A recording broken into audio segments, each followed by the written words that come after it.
రైతులను యూరియా కష్టాలు వెంటాడుతున్నాయి. సూర్యాపేట జిల్లా అనంతగిరి వ్యవసాయ సహకార సంఘం వద్ద రైతులు బారులు తీరారు. తెల్లవారుజామున 4 గంటల నుంచి పడిగాపులు గాస్తున్నారు. చెప్పులు, పట్టా, పాస్ పుస్తకాలు, ఆధార్ కార్డులో క్యూ లైన్లో పెట్టి ఎరువుల కోసం ఎదురు చూస్తున్నారు. గత 15 సంవత్సరాల కాలంలో క్యూ లైన్ పద్ధతి ద్వారా యూరియా తీసుకోవడం ఇదే మొదటిసారని రైతులు చెప్తున్నారు.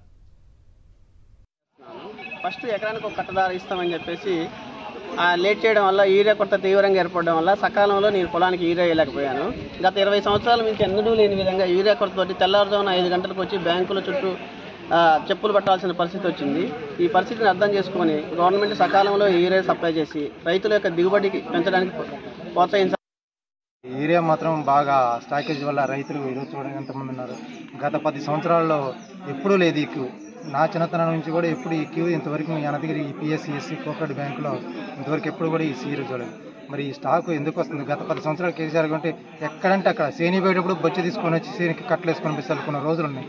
మరి ఈ రోజులు మళ్ళీ ఎందుకు వచ్చినాయో ఏందో అని ఉన్న గవర్నమెంటే అర్థం చేసుకోవాలి.